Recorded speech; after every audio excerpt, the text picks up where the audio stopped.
To June 2023's edition, Cedar Lake Board of Zoning Appeals regular meeting.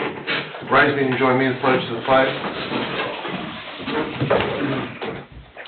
Pledge allegiance to the flag of the United States of America and to the republic for which it stands, one nation, under God, indivisible, with liberty and justice for all. Thank you. Roll call. Mr. Burnham is absent. Mr. Parker? Here. Mr. Jackson? Here. Mr. Kapora? Present. Mr. Bungie? Present. Mr. Austin? Present. Ms. Abernathy? Present. Ms. Hyduk is present. Okay. Minutes are not available yet? They are not available yet. I've had Cheryl working on a verbatim project that took the better part of 2 weeks. So they are in arrears right now. We should have them for you at your July meeting. All right. Item number 1, tonight's agenda, variance extension request. NYBY Development Corp. Preliminary plat approval for a one-lot subdivision and site plan in the vicinity of 9710 West 133rd Avenue. This is a revisit of a couple of developmental variances that we made right around this time last year, correct? That is correct. Thanks, Mr. Chairman. Attorney Nathan Biss here on behalf of NYB Development. Excuse me 1 second. Everything in order, David? On a very slow walk, yes. On a very slow. Correct. Thank you, Mr. Chairman. We are here this evening seeking an extension for 4 developmental variances that were granted last year. As the board may recall, at the June 9, 2022 meeting, at that point there were 3 BZA approvals that were granted for a front, side, and rear setback variance. Thereafter, there was also a reduction in lot size from 40,000 square feet to 23,800 square feet at the August 11, 2002 meeting. My clients were intent on charging forward at that time with site plan approval. However, at that time, I think based upon a variety of possible applications that were before the BZA, the town council wanted to put a stop to any building permits that were to be issued at that point in time. That moratorium couldn't be directed specifically at a particular piece of legislation. Rather, my understanding is that generally the town council was interested in a broader review of this particular area. As a result of that moratorium that was in existence from approximately middle of August through middle of May, my clients were unable to pull a building permit or come back before you or the Plan Commission for future site approval. My understanding is that in the middle of May, we did get a release of that moratorium, and thus my clients would like to move forward. However, when a variance is granted, it has a year to be put into implementation. Due to that moratorium, my clients are unable, so we are requesting an additional extension of 1 year, as you typically and oftentimes see with folks that may be delayed with their development. So that is what we are requesting here this evening, is a year extension. Okay. All right, thank you. Building department? Nathan is correct in his synopsis there. They were in front of you guys last year at the June meeting for the first 3 variances. At the end there, the reduction in the west yard setback from 15 to 10, rear from 30 to 17, and to allow parking in the front yard setback. And then they adhered at the July and then August meeting, so sequentially after deferral at the July meeting for a reduction in lot size that was granted on a 3-2 vote back at the August 11th meeting. Their request tonight is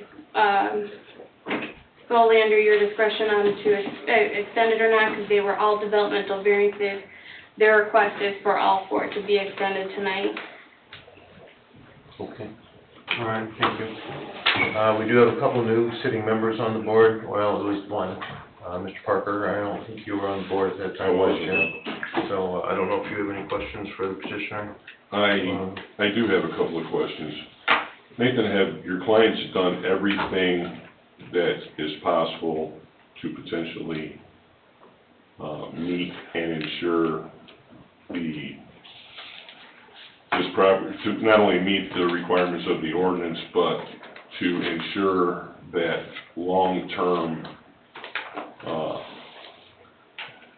policies are put in place to ensure this, like for instance, company goes defunct, tenant dies, business model changes, things of that nature, because the variance that is granted is way outside the requirements of the current zoning ordinance.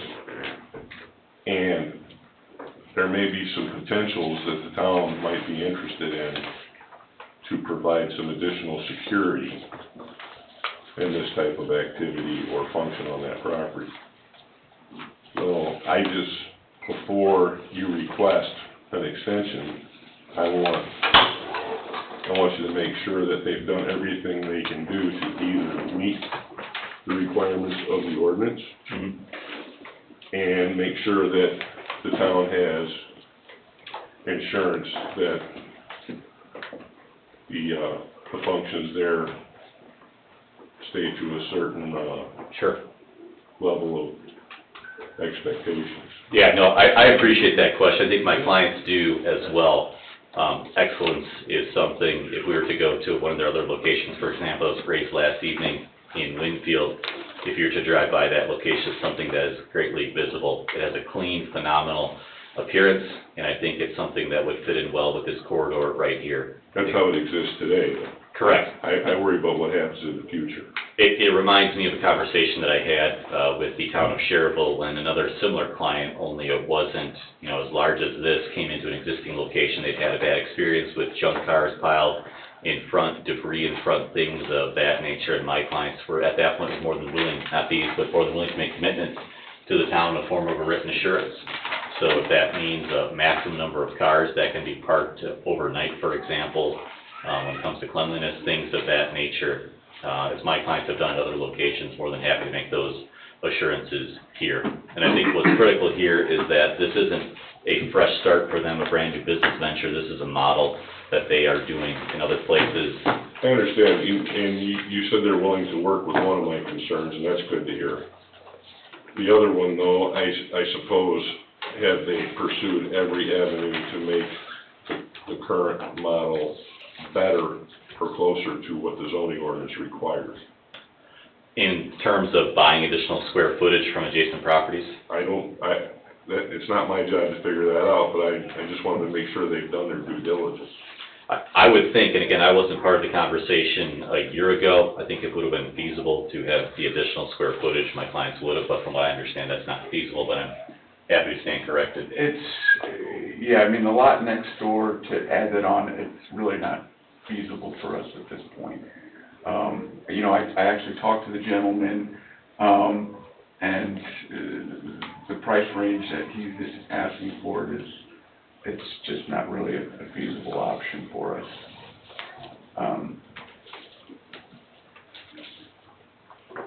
See, I also worry about the precedent being set for other parcels in that corridor. So, I guess those are my only questions currently. Sure. No, and I appreciate that. I mean, good management is always something that I want to see in a town, and I understand that there is a square foot deficiency. I wasn't present a year ago when this board made the approval for it, but from how it sits on the current site plan, my understanding is the town engineer, Don Oliphant, has reviewed it, and he's given it a green light from an engineering perspective in terms of site visibility, from a term of safety standpoint, from a term of the amount of green space that's available, as well as drainage. Then,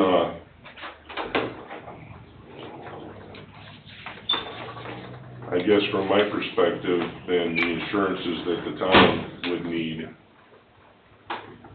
I think that needs to be hammered out for any kind of approval could be considered, in my view. That's what I'm thinking in my mind right now. Sure.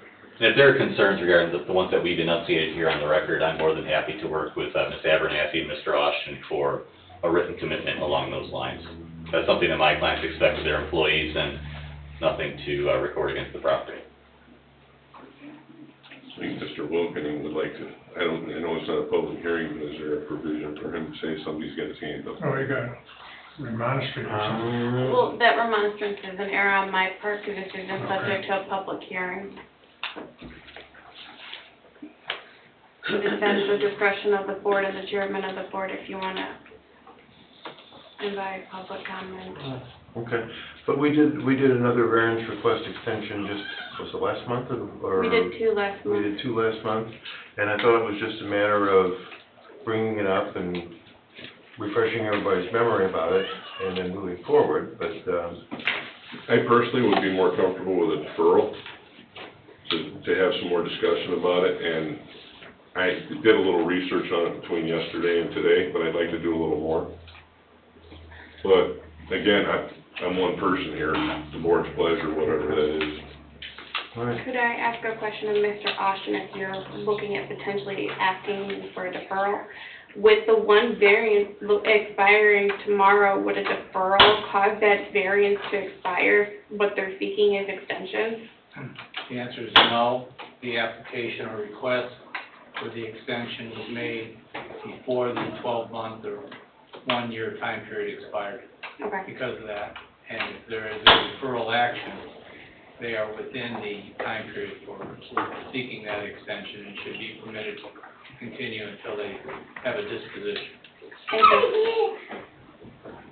But, again, it's not up to me, fellas. Well, okay, I get Anybody else it. have anything to say or thoughts on it? Ray, how about you? Questions, concerns? No, right, the same place I was when we did it the first time. Well, my comment is, I think they're entitled to deferment because, I mean, not deferment, but an extension, because of the fact of the moratorium that was put into place, so which hobbled them from going forward with this project. Now, whatever happens here tonight, if we do extend it, it's all contingent upon whether the plan commission passes it. So if the plan commission does not approve it, no matter what we do here tonight is null and void. So I think, that if we went ahead and extended it with anticipating that there's a possibility the plan commission will approve their plans, I think everybody would be ahead of the game, at this time. And the biggest hang-up is the square footage, right? That seems to be the issue. Yes. The question. So I think it would be perfectly logical, in my thinking, to give them the extension because of the moratorium that was put in place, which hindered them from moving forward. Now, granted, if it hadn't been put in place and they went before the plan commission, they could have been turned down last summer. Also. And there's still that possibility now. And I think to that point, Mr. Capira, as the chairman demonstrated, it is routine for this body to grant extensions so long as there is not an excuse that's provided that a person just sat on it. As we've demonstrated, there was clearly a procedural reason as my clients couldn't proceed forward. We actually appeared back in November attempting to push this forward. And I think secondarily, as to the concerns that Mr. Parker has raised, those are items that we can continue to work with the town on as we move forward and seek site plan approval in a couple of weeks with the plan commission. I've heard mainly one this evening, that's the cleanliness of the site.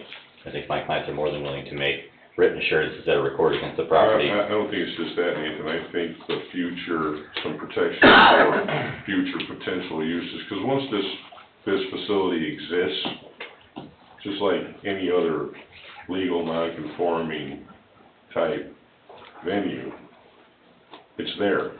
You can't move it. Typically it's not going to get removed. Once it's there, it's there. So I'm sure these gentlemen would run that facility the way they run their other facilities. But if for some reason they're not running it anymore, that's, I suppose, the insurance that I'm looking for. Nathan, it's not just about, there's an awful lot of work that went into that corridor, a significant amount of work. I worked on a lot of that myself and put a lot of time into it. And in 2008, that corridor didn't look anything like it does now. There's been a lot of time, effort, money, and innovation and planning that has gone into that corridor, and I think we should be very careful with what happens there. Sure. And again, since maybe all the care hasn't been taken on this particular item, we need, in my view, to have some solid enforceable, guarantees of what type of activity can and will happen there going forward. Sure. No, and I agree with you. For example, the storage of sort of tires or things of that nature should not be occurring here, much like any business that's along that stretch. I mean, any business there could have a bad day where stuff is parked outside or a new owner takes over and they don't necessarily care that we here in town would expect that could happen with this property and any other. And that's where it's good to have good public service and town officials here to make sure we're enforcing and avoiding issues of nuisance. That's all I'm trying to be. I 100% agree with you. My clients, I think, as we were talking to the town of Winfield, they are a very good citizen and part of the town, an asset.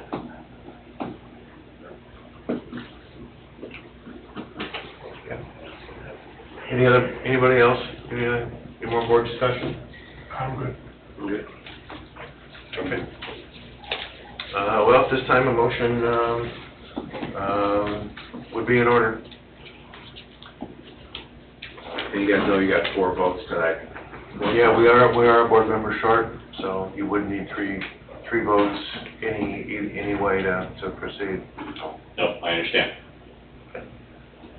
I'll make a motion that we grant the extension that the petitioners are requesting I'll second it.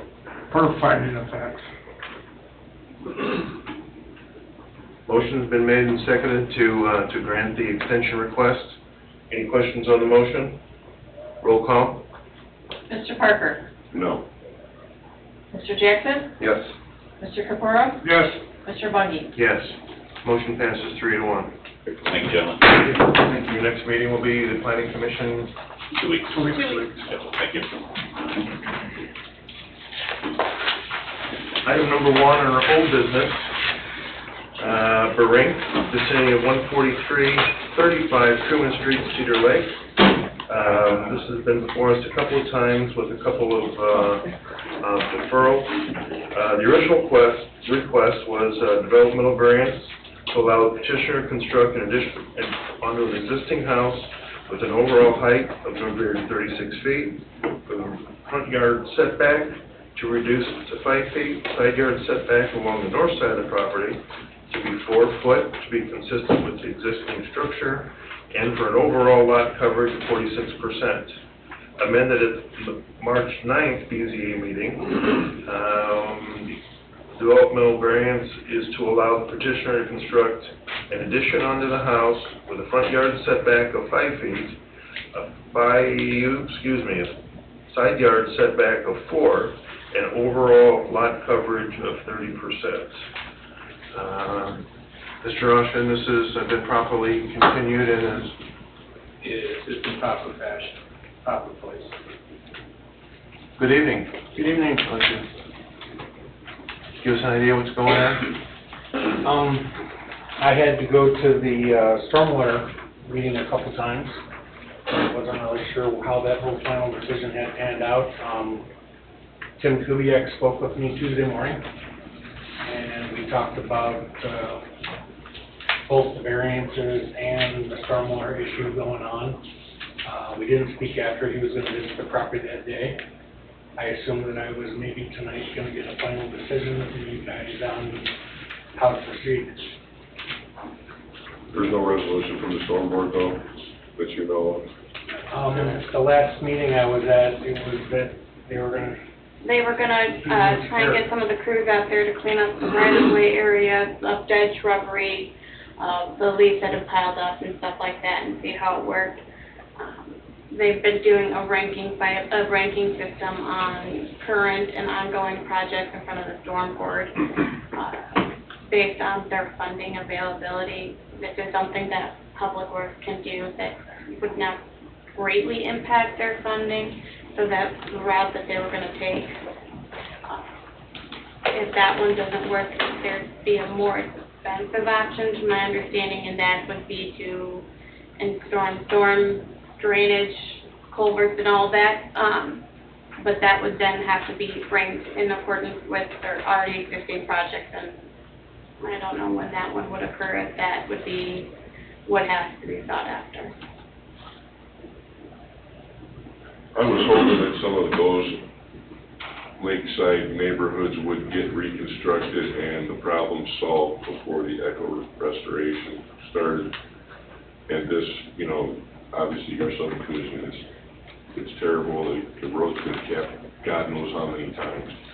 And now it's higher than your flat work in your lower level of your home. Yeah. There's not a real good way to fix that without having some solid, stormwater infrastructure put in that neighborhood, and I was hoping that that work would continue, but it doesn't seem like it has. So, It's like I discussed with Tim, it's as if on the east side of that street, curb/swale would do it. I had cut some troughs over the major rains through the fall and the winter, proving that even if the topology only has about a 4-inch grade between that and the lake, but it does flow out and gets away swiftly.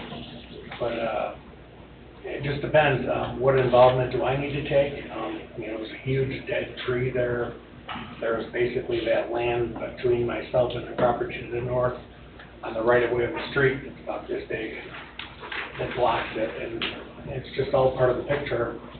I'm ready to get moving forward with our plans, if it is, but I just want to, whatever I do, I want to do with respect to what, you know, your team or you, Stormwater has to say, so that, I mean, I don't want to do anything wrong. But I'm not opposed to hopefully getting something started this year is my goal.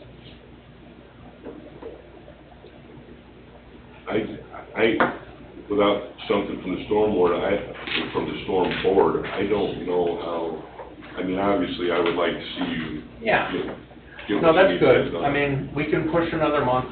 The conversation with Eric at the last stormwater meeting said he's gonna have to talk to Tim. They have obviously communicated. Tim only spoke to me Tuesday, Okay. and so. So would a I'll come deferral back be all right with next you? month. Yeah. Yeah, absolutely. I mean, once we get rolling, I have a year if everything is approved, and that's fine. I mean, we all wanna do it right, so do I. Ashley, do you know if there's any plan to reconstruct anything on the west side going forward in the near future? Nothing to my knowledge. Like I said, Storm and Storm Board has very limited funds. They've gotten petitioned by numerous neighborhood subdivisions, individuals in the town. So this year they did a ranking system of current and outstanding Storm Board projects to rank them in order of greatest needs down to determine where to best spend those limited funds that they have. We're talking about two different things. I was talking about neighborhood reconstruction, if there's any more neighborhood reconstruction on the books or anything lakeside or anywhere. Nothing to my knowledge. This one in particular, I guess. Nothing to my knowledge at this time. I know our newest or our biggest neighborhood push is going to be one of the shades on the east side of the lake, reconstructing the roads there as part of our BCMG grant that we got. That's to my knowledge. I can double check with Don and Chris, but to my knowledge, there's nothing in that area on the books at this time. That's a long-term solution for everything, including the lake, in my view. And I'll communicate with Eric. I mean, even too, if we get, another month to defer and we get into the point where we can come to an agreement or even I had to implement and put in a structure of sorts to get it to drain past my house to push to, moving to lower ground and or some sort of sump. And I'm not opposed to that either. But it's not a priority. Even at the stormwater meeting, the guy goes, wow, we haven't talked about that street in 20 years. That's unfortunate. That's unfortunate. No, I'm good. I didn't know what to expect tonight, whether a decision had been made or I'm perfectly fine. It's all good. Okay, all right. So we'll defer and I'll communicate with He needs to request a deferral. Well, should I open this up for monitors real quick, just before we do any kind of action? Just in case anybody's there? This is old business, you don't have to. They've Okay. just left the public hearing portion for this open. All right, then I guess we could take a request. Make a motion to defer this item to the next public meeting, or public BTA meeting, yes. I'll second it. Motion been made by, Mr. Parker, seconded by Mr. Capura to defer this item to, our next regular, scheduled public hearing. Questions on the motion? Roll call? Mr. Parker? Yes. Mr. Jackson? Yes. Mr. Capura? Yes. Mr. Bundy? Yes. Motion passes 4-0. So you're aware that's July 13th. Perfect. Thank you.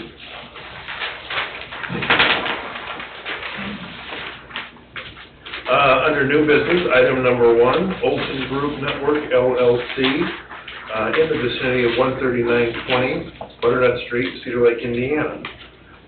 Developmental variance is requested to allow the construction of a new residential house on an existing lot with a width of 70 feet and a lot size at 5,971 square feet to be 11.86 feet from the front property line, to be less than 30 feet from the rear property line, a reduction in the minimum garage size to approximately 226 square feet, and a reduction of total house square footage to 1,472 square feet.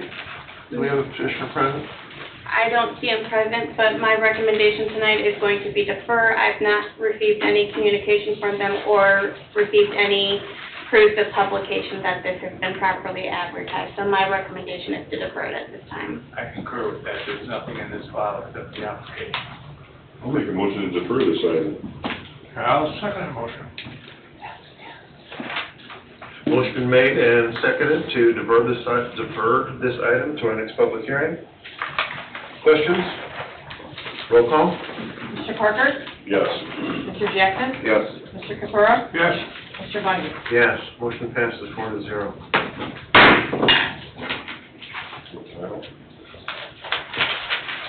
Item number 2, Straight A Builders Developmental Variance in the vicinity of 13309 Sherman Street, Cedar Lake, Indiana. This developmental variance is to allow the construction of an attached garage to be 2 foot from the property line. Mr. Austin? Legals are in order for the public hearing. Good evening. Good Go evening, ahead. gentlemen and ladies. I'm Trent Vanderzee, Straight A Builders in Cedar Lake here. My client is hoping to put on a 2-car garage. They currently have no garage, so it's difficult to store things, vehicles in particular. And there's just not enough room to put a 2-car garage if we stay at the full distance from the property line that's required, so that is why we're here. The adjacent property just has a gravel driveway there. There aren't any windows facing this direction, wouldn't be an eyesore to them. The drainage actually runs pretty steep to the north, which would be the opposite way, so we wouldn't be taking a lot of water on their property. We'd have probably a small swale to take the water around from the south side and drain it across this property to the north. So we were hoping you would agree that there wouldn't be any issues with us doing them a 2-car garage. So you can get two vehicles in there instead of just one with a little extra storage space beside it.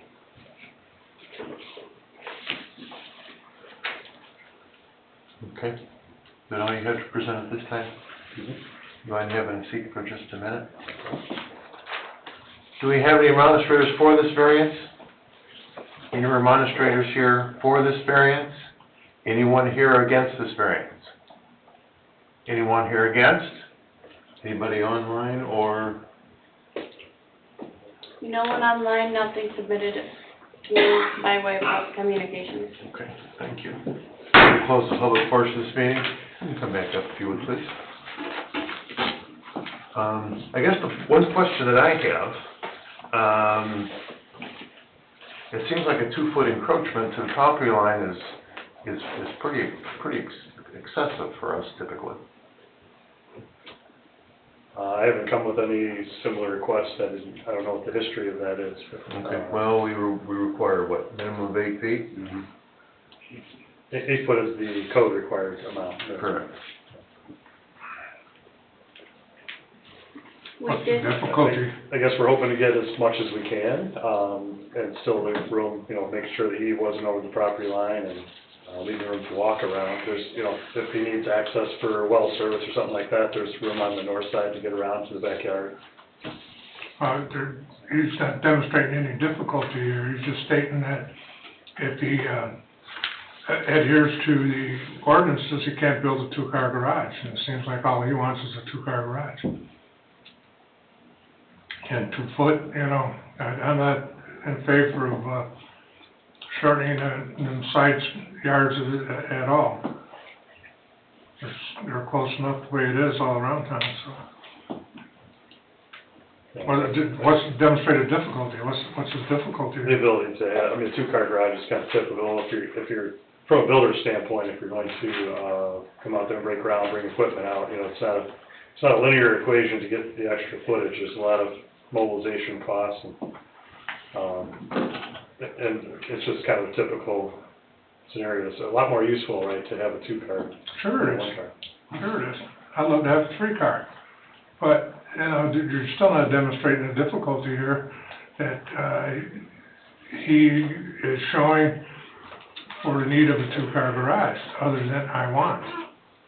And you're a factor that, it's easier for you to put up a 2 than it is a 1. So, I don't see a difficulty here.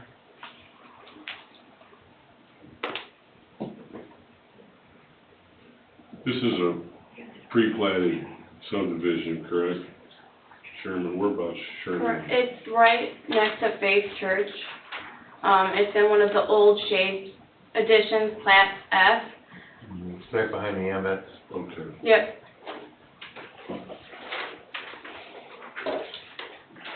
Probably as far east as it goes, it's probably close to where the, little Franciscan Medical Center is, as far as east to west. Yeah, it's behind the wooded area that's just east of the Franciscan. 133rd Place doesn't even go all the way through there. They have to get up off of Sherman Street and 134th. It's very low traffic, low visibility area.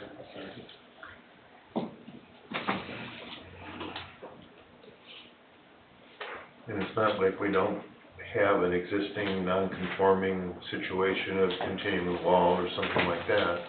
Where, now they're asking to, really bring it to very, very close to the property line. Yeah, I don't even know how you excavate that without getting on the neighbor's property.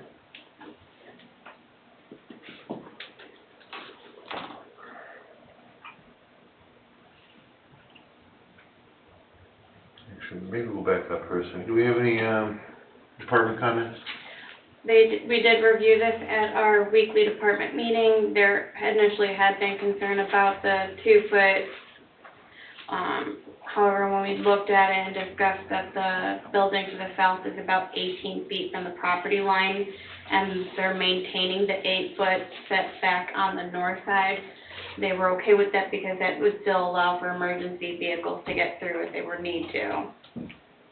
Because there would still be enough space, and there wouldn't be a potential of being too close to the neighbor's property by going to that 2 feet, because it's 18 feet more or less from the property line to the house to the south.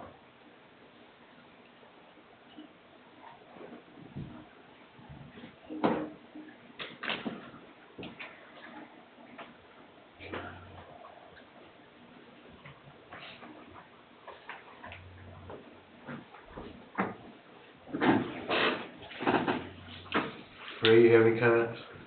No, I think it's just too tight for me. 2 feet off that line is too close. You guys can't do anything with that garage, narrow it down, or? Yeah, I guess if there's another number that works for you, then we can still try to squeeze a 2-car door in there. We just went with the 24 feet because that's a typical 2-car size. You can get in and actually get the doors open and so on, but, if the 2 foot is too tight for you, we can talk about, 3 foot would work or something like that, but try to get what we can. Is there a history of what you've allowed in the past then? I don't, not that I'm aware of, really don't, it's all kind of case by case, and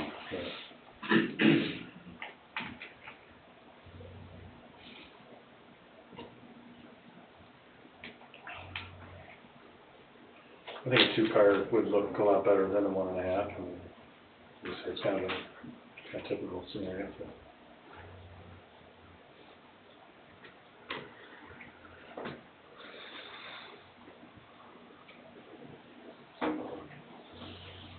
I don't know if I can argue with Mr. Capira on how much of a hardship it is, right? I don't know if we're entitled to a two-car, but it sure would be nice to have something like that.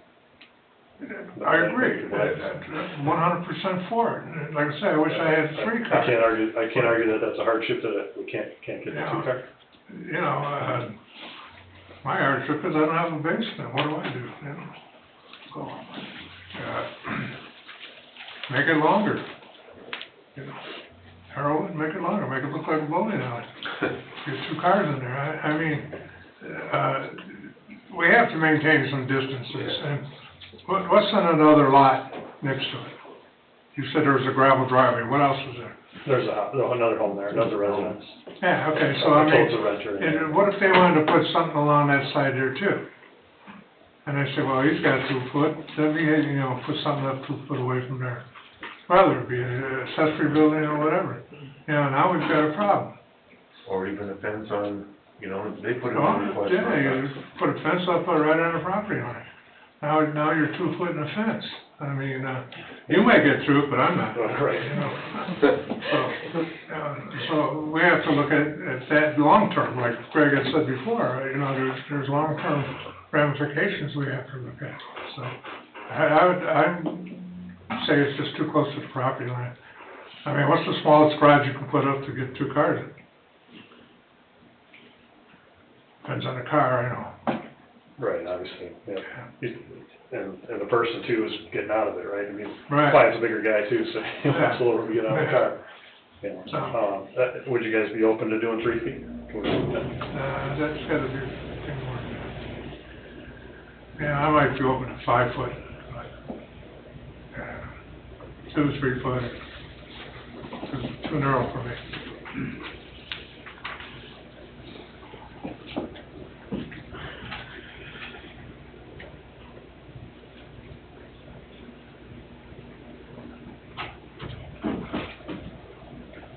The request is for 22 by 36 right now, right? Right, the 22 is that's the restriction on the width, you know. Each I was hoping for an 18-foot door, so it's fair to get you any room there, but if we get 2 more feet, shrink it to a 16-foot door. That would give us 4 feet. Up the pass.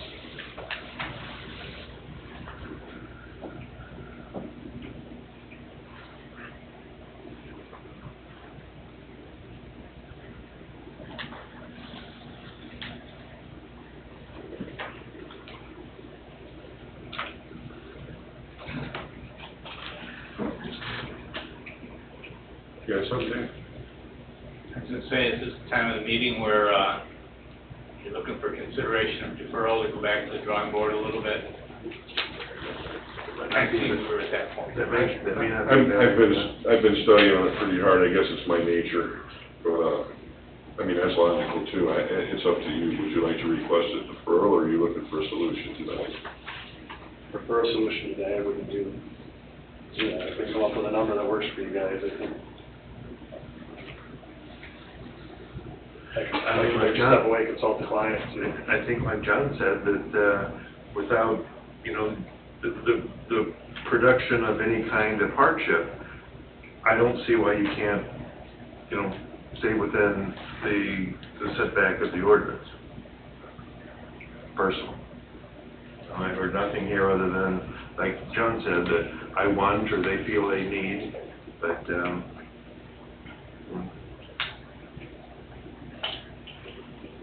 the ordinances are, you know, that's our guide, and we're kind of sworn to uphold it as best we can.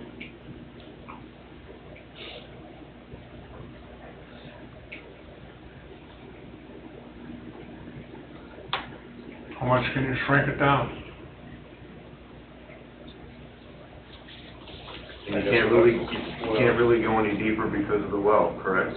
Right.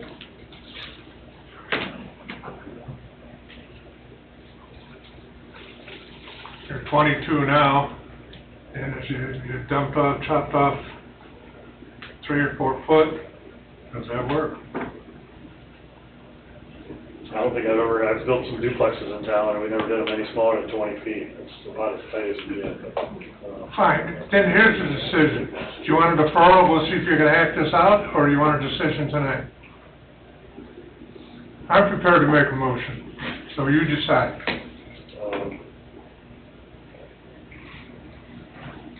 I'd like to request the 4 foot. Can we do 4 foot? That'll get down to 22 feet, or 20 feet, so instead of 20. So we can still get the 16 foot door. I guess I'd revise the request to that, if you please consider that. I'm not going for 4 foot. I was thinking 5. I mentioned that before. 5 is a magic number. Let's try for 5. It's gonna be, he'll have to decide if he wants to proceed with it or not, and that'll be up to the client, but it'll sound like it's best fit. Okay.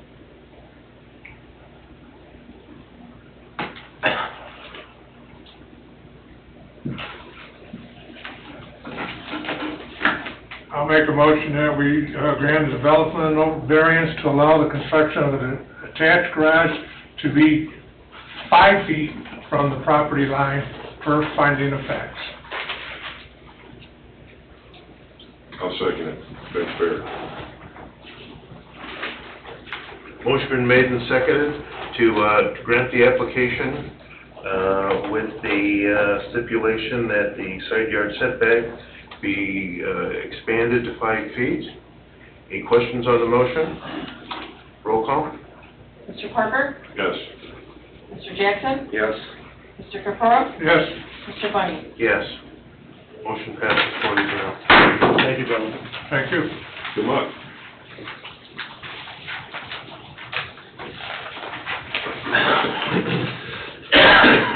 Item number 3, Ellendale Capital Asset, developmental variance in the vicinity of 13310 West 133rd Avenue, Cedar Lake.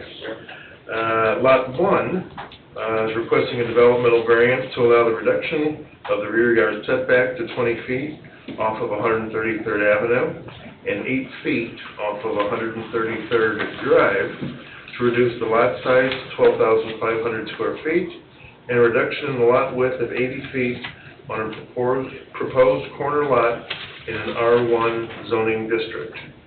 And number 2 is requesting a developmental variance to allow for the reduction of the rear yard setback to 20 feet, a reduction in the side yard to 8 feet to reduce the lot size to 12,000 square feet, and a reduction in lot width to 75 feet on a proposed interior lot in an R1 zoning district. Mr. Austin? Legals are on.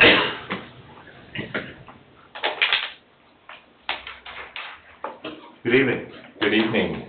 My name is Jack Hulse. I'm with PVG Team, engineering consultant. My client Eric with L&L Capital is present also in the room.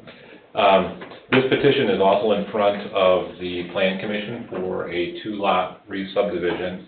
You may recall about a year ago that this particular project was in front of the BZA as a 1-lot subdivision. It is recorded as a 1-lot subdivision. The previous owner at that time sought variances from you regarding where to place the house on that property.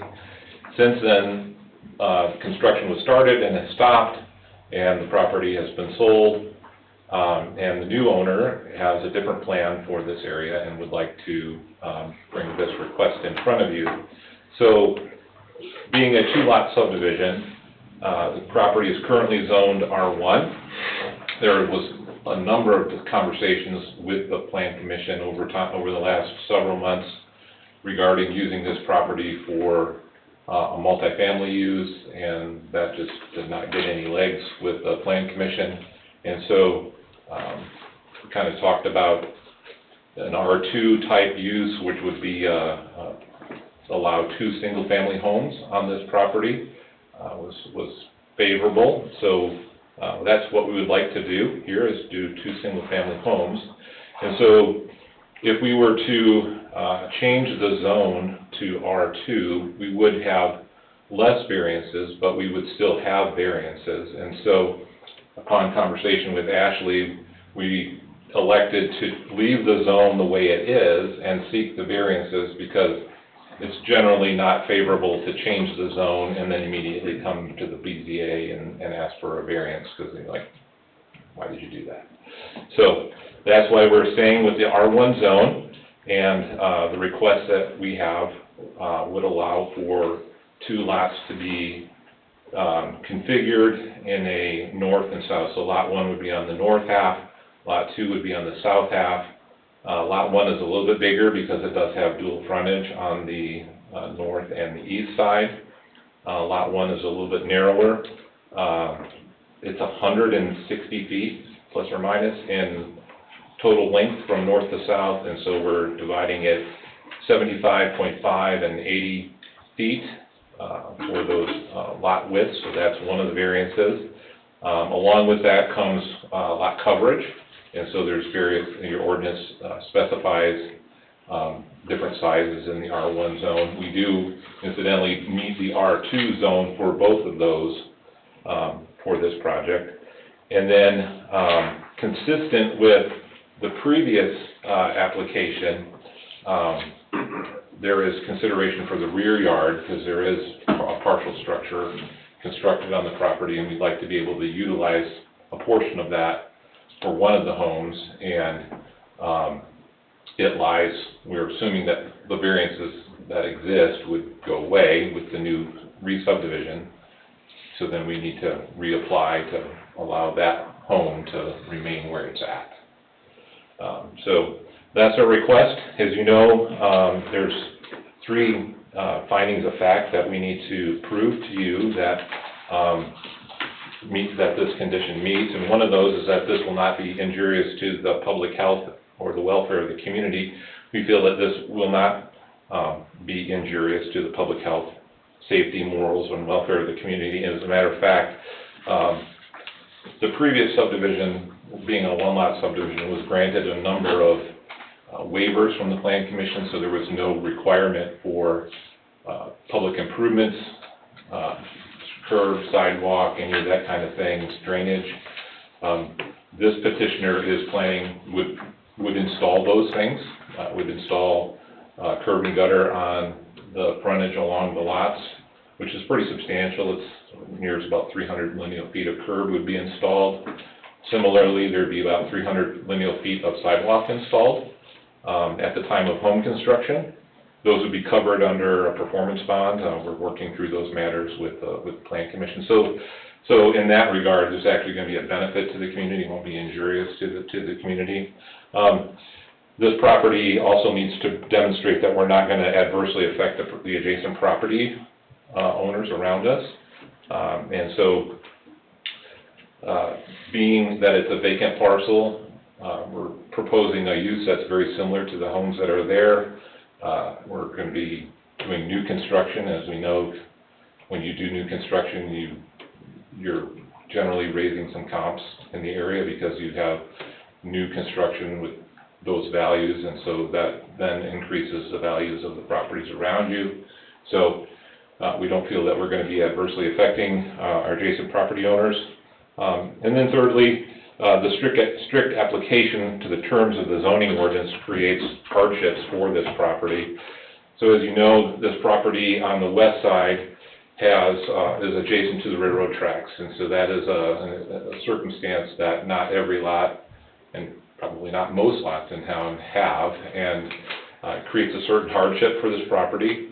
Additionally, that side of the property is high by about 20 feet. So from the railroad tracks to the road in the front, to be on the east side, there's about 20 feet in grade change. And so Generally, if we would do a subdivision, we would want the high side of the lot to be on the front so that we could have a nice lookout on our backyard and we could have a walkout basement.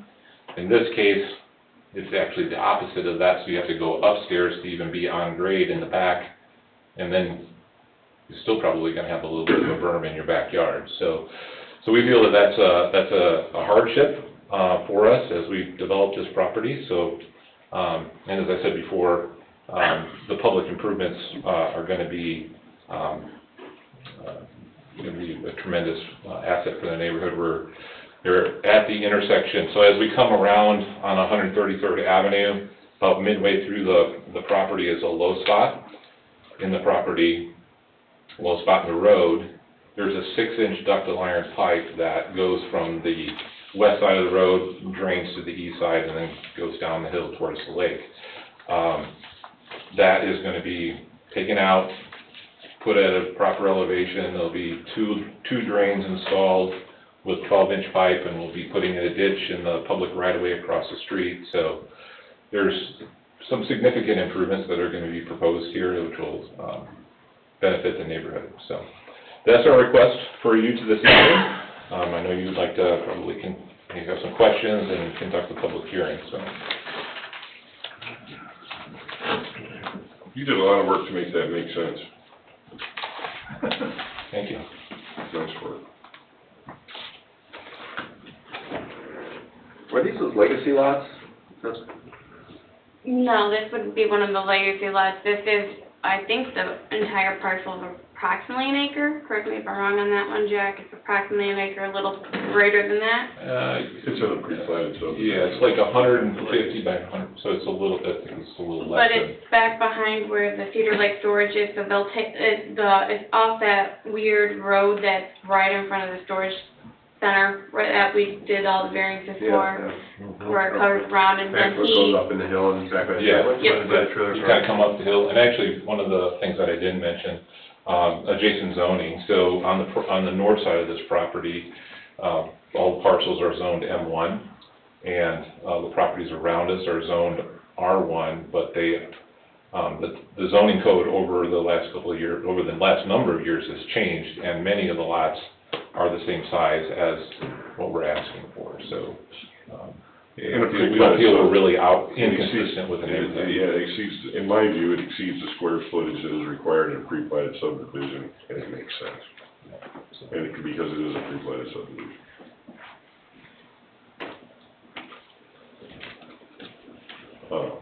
It's also interesting that I see that Armor Pattern Inc. on an adjacent property there. Yeah, as I mentioned, it's R1, it's zoned M, right, it's M1, industrial, or I believe it's M1 north of this property. So there may be houses there, but at some point in the future, if the zoning, unless they ask for a zone change, there can be an industrial type use in that area. So, the storage place could expand and be our neighbor at some point, so we feel that all that kind of paints the picture that this is, kind of fits what's going on in that neighborhood.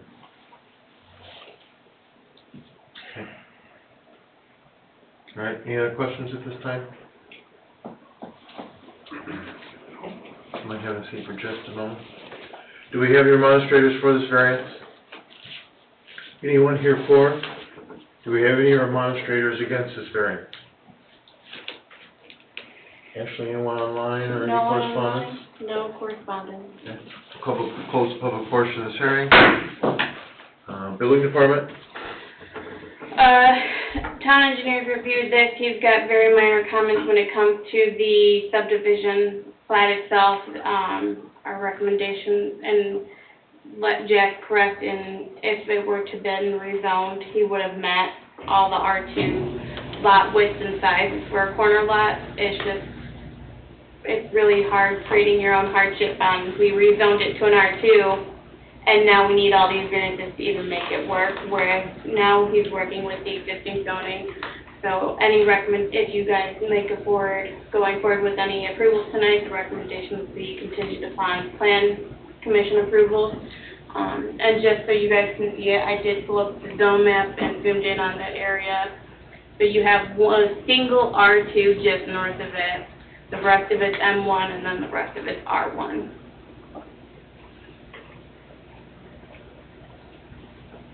So we're right where the 121 is.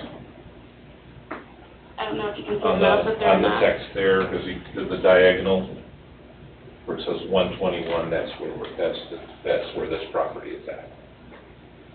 So the brown is the M1, the light blue where it says INVST, that's the R2, then we have the tracks, and then the blue hatch is the R1.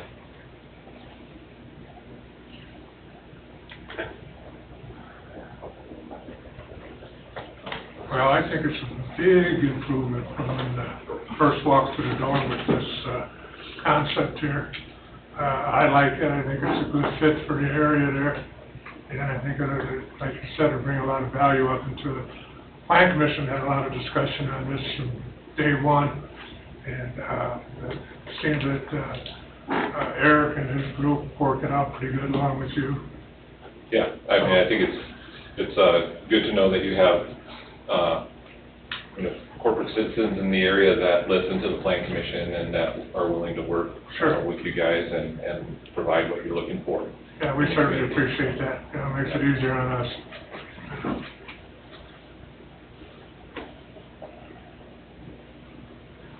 Okay, any other comments?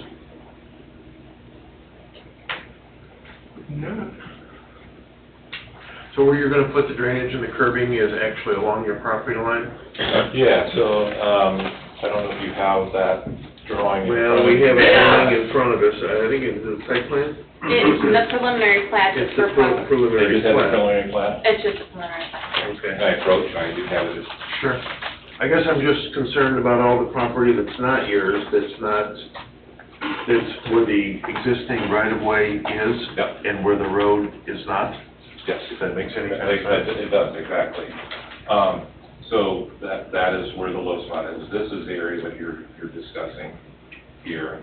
There is an easement, there's right of way that along there. Yes, this is. And that's the area where the drainage would go. I did meet Don Oliphant on site and discussed with him how the drainage would work. It falls probably another 20 to 25 feet from there into the detention pond that's behind the storage place there. So it's all going there. The neighbor on the corner had recently installed an under drain in there, collecting drains from his property. We're actually going to lower that right of way a little bit so that it will naturally drain. His property will naturally drain into that ditch and then out. So we're creating a benefit for that adjacent property owner. So, you know, we're doing the best we can in that area, actually doing quite a bit in that area. We also do, and I don't know if this is allowable, Mr. Dave can answer this maybe, but we do have written petition from that Eric prepared. He had prepared on the multifamily, so that was the previous stuff. He had gone to all the adjacent property owners, and they have signed this and said that they agree with the multifamily, which is not what our petition is, but it does show you that the adjacent neighbors, all of them, feel that doing something on that property is, they would be in favor of that. They're not here tonight to specifically say that for the record, so I understand that probably can't be formal, but Just a piece of evidence. yeah, if I can do that, to do that.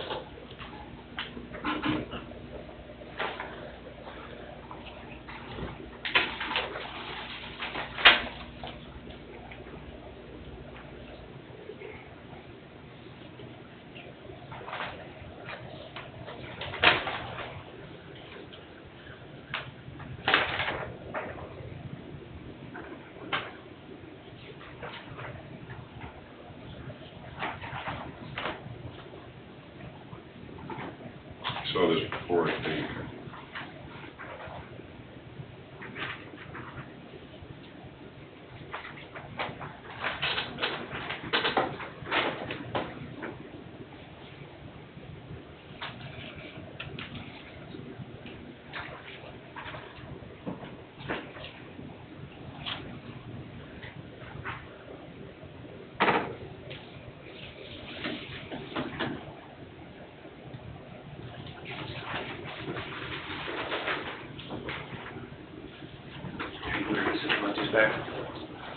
Thank you. Do they need to keep them for the record?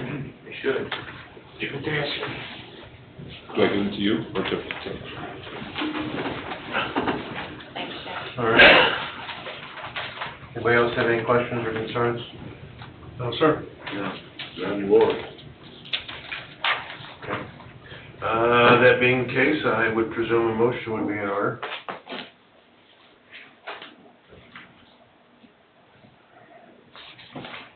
I'll make a motion that we grant the petitioner's request for developmental variances to allow for reduction in the rear yard setback to 20 feet off of 133rd Avenue and 8 feet off of 133rd Drive, to reduce the lot size to 12,500 square feet and a reduction in the lot width to 80 feet on the proposed corner lot in an R1 zoning district. Number 2, Lot 2, this developmental variance is to allow for reduction in the rear yard setback to 20 feet, a reduction in the side yard setback to 8 feet to reduce the lot size to 12,000 square feet, and a reduction in the lot width to 75 feet on a proposed interior lot in an R1 zoning district per the finding of facts.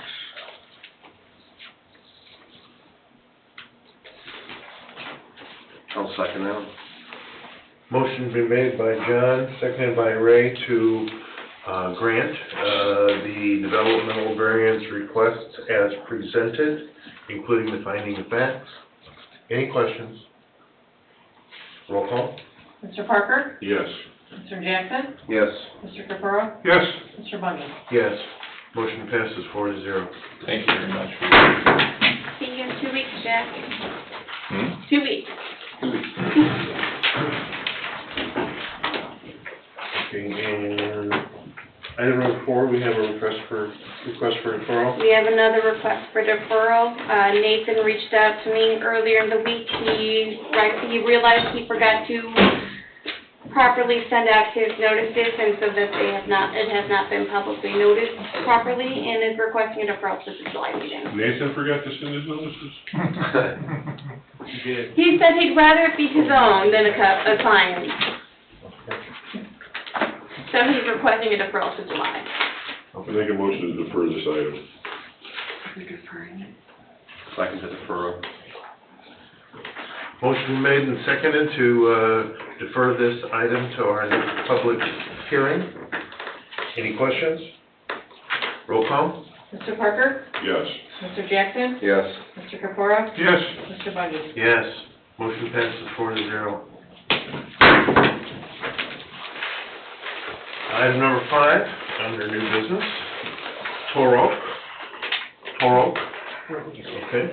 Anita and Andrea Toro of the vicinity of 8514 West 146th Avenue, Cedar Lake. This developmental variance is to allow the construction of a 6-foot privacy fence in the front yard setback on a dead-end street. Mr. Austin? Leave it on order. Hello. I'm Anita Torek, and this is my sister Andrea. We're requesting authorization to build 6-foot fencing bordering our property at 8504 West 146th Avenue and Pinecrest Harbor, aligned with the front of the house to the street. The current zoning law only allows a 3-foot fence. The fence will be located at the end of a dead-end street. It's an isolated area facing the harbor.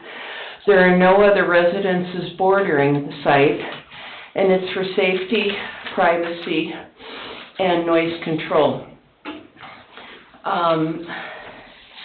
The land adjacent to the proposed 6-foot fence is an open harbor, which is part of a commercial property.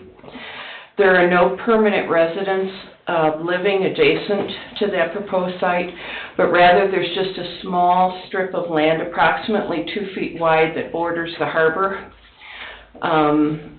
It would give privacy to both the boaters and to myself. The new fence would be clean white vinyl, replacing an 8-foot chain link barbed wire fence. And it would also add just to the visual beauty of the entrance to the harbor. There's a fence already there? There is a chain link fence, want to see pictures? They have the picture. Oh, you have the pictures? Pictures, Well, Yeah, we Scroll down. We have those in our packet. I didn't get past the plat, I'm sorry. Oh, I didn't get it. But the chain link area that's there has to come down anyway because Pinecrest is putting in a new seawall on that side. Is that fence yours or is that Pinecrest fence? It's kind of like on both our properties. I don't even know why they need to be here, the fence is already there, they want to take the fence down, put up another fence, do it a post at a time, off you go. Why does that need a variance? In the front yard. But the fence already exists. They're changing it from an open chain link fence to a 6-foot privacy. So it's kind of changing the style, the use of the fence. We're splitting hairs on. The new seawall equipment can't get to the lake until the fence comes down. So that, where you see that little corner of that. Do you own the fence? You own the It's on fence my that's there? property, yeah. That's currently there? I guess it is, it's on the property. We bought this property a year ago. It's been there forever, so nobody kind of knows who put the fence up. Additionally, if once something's removed, we consider as though it's never been built. So if they would have removed the chain link fence prior to coming in front of you, it would have been as though that fence never existed. So this, by having them by them leaving it up, it shows you there has been a legal non-conforming use that's been ongoing. So it's just showing to you guys as well that they're just asking to change and extend the use of the fence in that area.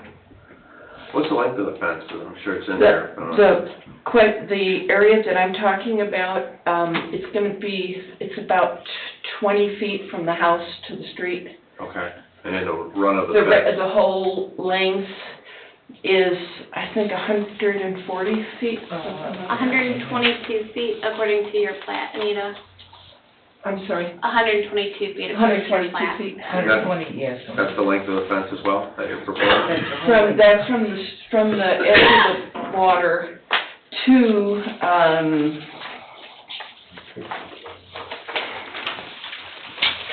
That's okay. oh, it's a little bit,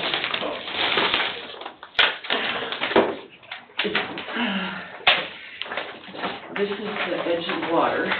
Yep. I mean, water goes to there, which a lot of it's come down already, so we can get ready for the seawall. And then I left this section up. If we go all the way to August the 15th Paston of Street, last year. that takes us up here 22 feet. Okay. But we're talking about going to the end of this property line. From the lake? Yeah. Okay. Yeah. Bob is also talking, I think, to the city manager though about extending it on the street also so that people, because right now I had to put cones there because if I had that fence taken down, I mean, people would drive right into the water. Could, certainly You know. could. And even with the 3-foot fence, people walk their dogs. I think they're in the Oh, packet, you We're good, you got it? Yeah, Can you people, help? kids are always playing in that street, they're walking dogs, and I think a 3-foot fence there, they could jump over and go right to the water. Which is why I'm hoping for a 6-foot fence, and it would just be a basic, Such in that area. you know, with a little design on it, that would be the fence. Okay. You know, I mean, I could take a more decorative one if you wanted it. What kind of fence are you putting up? I'm sorry, what? What kind of fence are you proposing to put up? White vinyl. This would be, because there's so much poison ivy over there that the other option was, you know, fences that are like this that have like little lattice on the top, which are pretty, and I like them, but I'm worried about all that poison ivy that, it's like a forest that grows through the fence there. Oh, okay.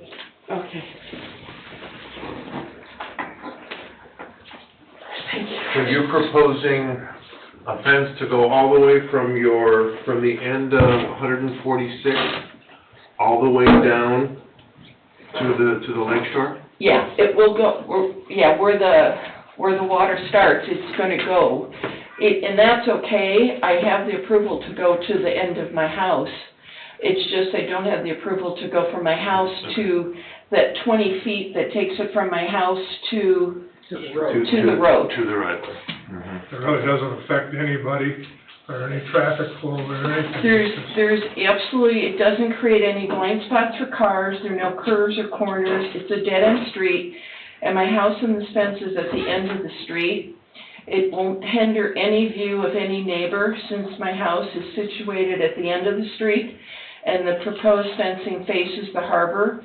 No permanent residents live near this proposed site.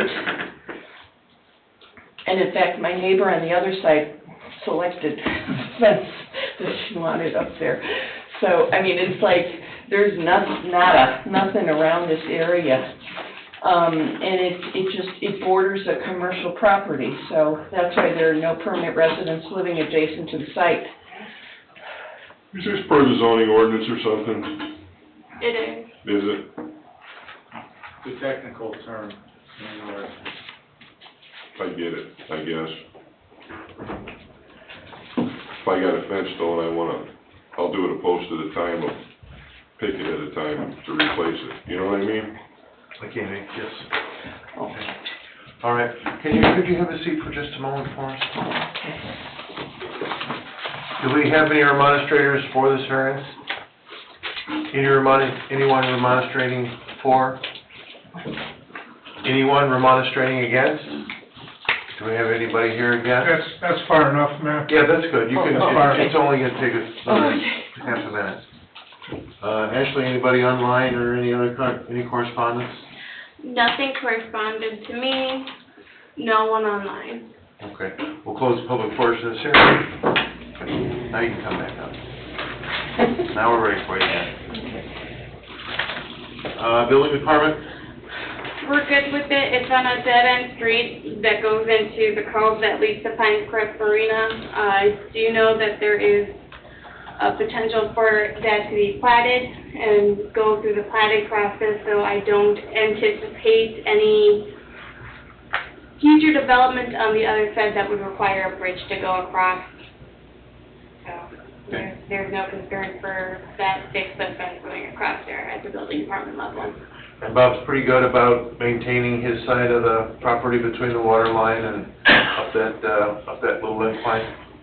Well, there isn't that much. Seawall, that Yeah. would make a big difference. It's only like about 2 feet. Right now, it looks pretty crummy, which is why we just bought the property last year, and Bob agreed that he needed a new seawall, so we're putting in a new seawall, and it's gonna curve around that corner and go right into his new seawall.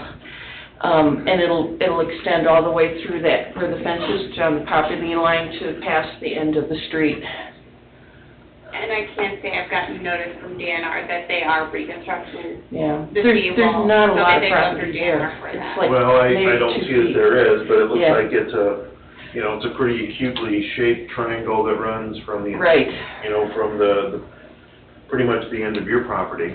Which is why, I mean, it's dangerous, it needs a fence there, so especially, it's because it is a dead-end street, for some reason, people always think the street goes through, and so we have a lot of traffic on that street. And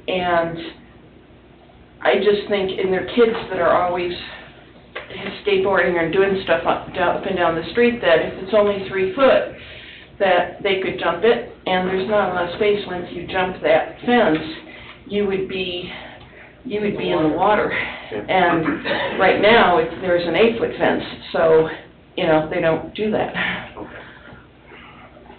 All right. Is there enough, so I know there's a fence there now, but you're gonna be putting a solid fence up. Are the snowplows still gonna have plenty of room I can't tell the distance looking at the end of this picture to the fence. Do 2 ways. They either turn, I'm talking about pushing, will they push up against your new fence and bust it off? yeah, well, they don't usually snowplow to the very end of the street. They Okay. usually stop about 6 feet before, because they don't have to, because the driveway which we're keeping, from the house that we bought next door, I mean, that ends about 30 feet, 40 feet away, so if they, and sometimes they turn around in it, and sometimes they just back up, mostly they back up the street.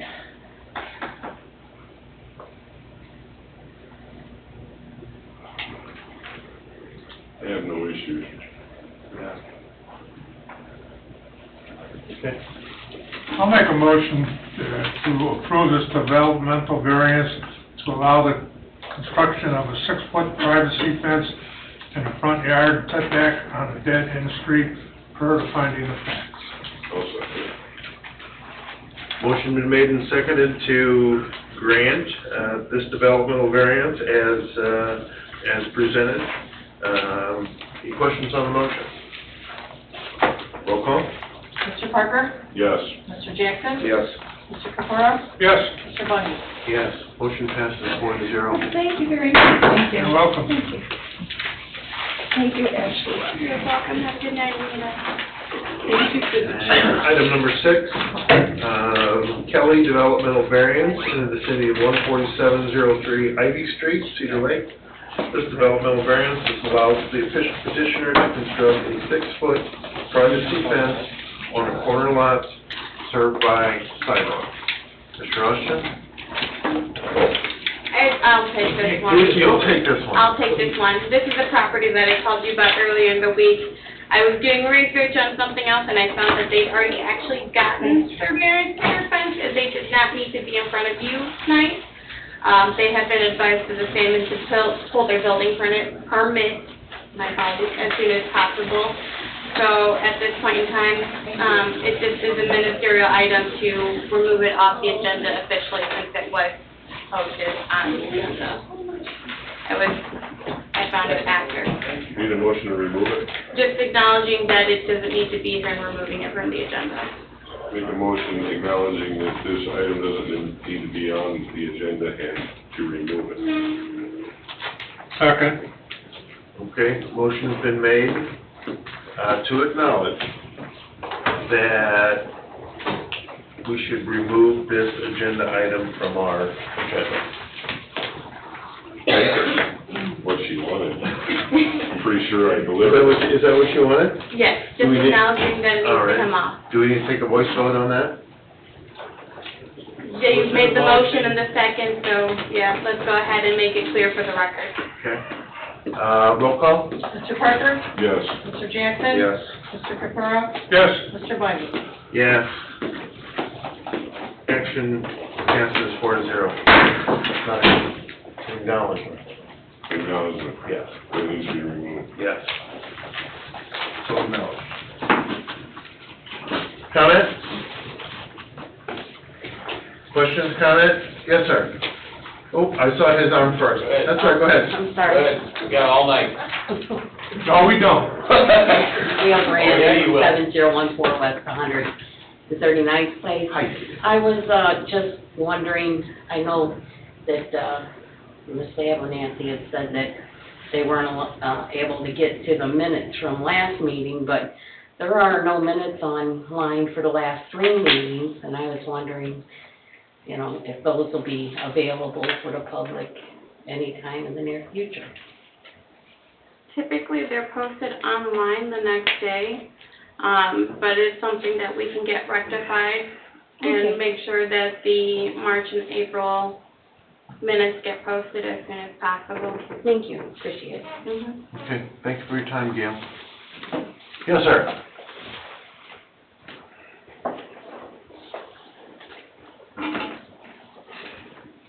My name is Jerry Wilkening. I live at 10826 West 131st Avenue here in Cedar Lake. I want to back up to last year. The auto shop we talked about. NY, for the lack of a better term. I kept hearing that was approved. Was that a 2-2 vote? So the first vote was a 3-1 in favor, and that was at the June meeting. The July meeting had been a 2-2 vote, which resulted in the deferral to the August meeting. At the August meeting, it was a 3-2 vote. Okay, all right. So, this is vacant pieces of property. a vacant piece of property. I don't know what the hardship is, number one. Number two, since it was approved before, I guess I'll move on to the details. When this was originally discussed, there were a lot of questions asked, hours of operation, et cetera, et cetera. Comparing this property with a similar business is not apples for apples. Do any of you think that unloading cars in the center turn lane for this business is a good idea? Because driving a flatbed truck into that parking lot and trying to offload vehicles is going to be complicated. I don't recall exactly the way it's laid out, but I have a pretty good memory. We unload cars in front of Aurelio's on 41. We unload Pizza Hut deliveries the wrong way in the alley because the door is on the wrong side of the trailer. La Gaviota, we unload deliveries in the parking spaces out front, which cause tremendous problems in vision triangles. A flatbed truck with a vehicle off of it and the bed stretched back, you're looking at 60 feet. There's an awful lot of details that I'm asking you guys get in writing from these people. And it's not about what it is now. It's about what it could be later. One way in and one way out. There's no turning lane. There's no parking along 133rd. There's nothing there. And I don't know, maybe they don't work on cars that aren't running. I'm not sure how that works out. But there's also no hardship. So I don't disagree with you about any of that. And, but well, I'm just asking that some of these details be in print, because right now, there's nothing being discussed regarding that. Not what was discussed the last time. The three of you were here for all those discussions the last time. Many of us here were. Yeah. So, that's all I have. Thank you. All right, thank you, Jerry. Anybody else? Anybody online like to say anything? No one else is online except for us. Okay. I guess we make the motion to adjourn? So moved. I'll second. All right, adjourned at 7:52 PM.